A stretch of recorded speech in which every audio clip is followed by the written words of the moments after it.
Hier in de studio hebben we Thies Jelma en Eelco Scarjon en goeie man. Ja, Goedemiddag, ja. Eerst in het kwart, energiecoöperatie. Wat bestaat het al lang en wat is het? Nou, het bestaat al een jaren wat. Het is eigenlijk wat ontstaan al voor de corona. En toen weer het idee van nou ja, om eventueel wat grote daken vol te lezen met zonnepanelen.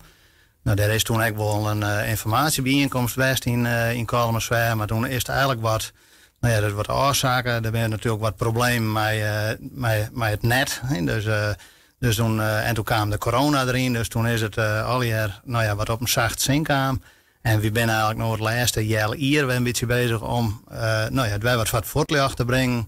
En te zien van ja, wat kunnen we eigenlijk doen? Nou ja, die zonnepanelen, dat wordt op het moment een beetje lastig. Dus we zijn van nou ja, misschien verduurzamen en isoleren en al dat soort dingen meer. Ja, dat is echt wel iets wat, nou ja, wat mensen ook helpen kan. Dus nou ja, dat willen we ook graag wat voortlicht brengen. En daarom hebben we nou ook een enquête uitstaan. Ja, wat zit er dan in die enquête, Eelco? Ja, in de enquête we vragen gewoon de mensen waar er behoefte aan is. Je krijgt in de microfoon aan je taskogel. Ja, zo. En in de enquête willen we gewoon de mensen vragen waar de behoefte aan is. Dus hadden mensen bijvoorbeeld zelf wel energiebesparende maatregelen genomen, of hadden ze daar verlet van?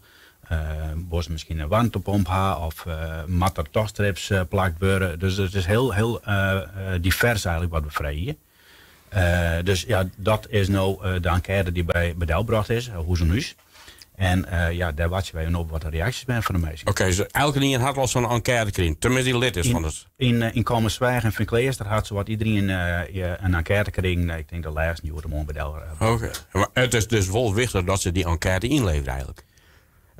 Thies. Ja, zeker. Ja, daar ben we afhankelijk van. Hè? Van ja, als mensen aanhouden van dat ze graag dingen doen willen. Als we dat verzamelen, dan kunnen we zien van hey, waar is de meeste behoefte aan. Dan kunnen we misschien een gezamenlijke inkeeractie of iets doen. Nee, we zijn echt bezig. Mensen kunnen ook zich opleiden laten tot energiecoach of energieadviseur. Of inregelaar van de cv-installatie. Daar kun je ook wat energie mee besparen. En daar ben ik nog wat plakjes eventueel beschikbaar voor, nou ja, misschien een vette futter of iemand die dat echt heel leuk vindt om dat te doen. Nou ja, om die opleiding te volgen en dan op die manier ook mensen te helpen. Ja, want die opleiding, dat wil ik gewoon bekostigen, had ik wat toch? Ja, die opleidingen die worden bekostigen door het PEB, het Provinciaal Energietransitiebureau ook. En nou ja, die helpen dus ook energiecoöperaties zoals die van u om dan mensen op te leiden. Dus ja, en het is aan de ene kant het sowieso natuurlijk voor de mensen van de dorp om die te helpen. Maar ja, het is ook een stukje kennis waar je zelf broeken kennen voor je eigen voordeel. Ja, dus. Ja, want er ben ik geen enquêtes binnen, denk ik, hè? Dat is een beetje te rap. Nou, ik denk wel dat er al de nodige enquêtes invult binnen, maar daar hebben we op dit moment nog net heel nog zicht op. Want we zijn ook van een week pas begonnen om ze uit te delen. Dus, ja, en hoeveel vragen staan er op zo'n enquête dan? Nou, er staan allemaal een stuk of 6 staan erop. Oh, dus echt niet, het is zo vol werk. En het is een enquête die gewoon digitaal invult werk in. Dus er staat op enquête staat een QR-code, maar er staat ook de website erop. En via de telefoon of de tablet of de computer, wat de meest maar wolk is, die invullen. Oh, dus het is vrij leegdrempelig om dat even in te vullen. Ja, want het is wel nederig. Zeker. He? Ja.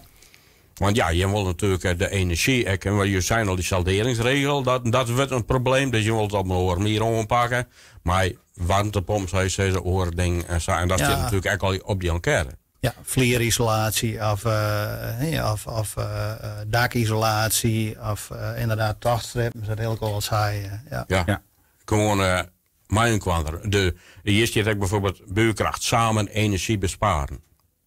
Ja. Had de meest nog wat meer informatie over het spel? Want ja, ze hier nu naar het programma. Dan denk ik van, ja, waar kan die enquête vinden bijvoorbeeld? Of neem maar op. Want hier wordt misschien wel door de bus dingen, maar hier is digitaal. Waar kun je meer informatie over vinden? Nou, de website, het stiert het verhaaltje zelf stiert bij hem op de site.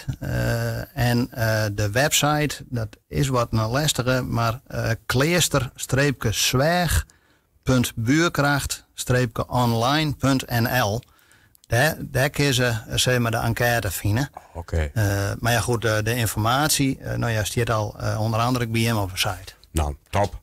Ik bedank Hamme je was binnen. En ik wens hem een prettig succes daarmee. Alles wat je hem dwanszillen, ook voor energiebesparing. Maar natuurlijk, het helpt ook in de beurs. Zeker, ja. Tier weer tier dan je was in. Ja, ik bedankt dat we de mogelijkheid hebben gekregen.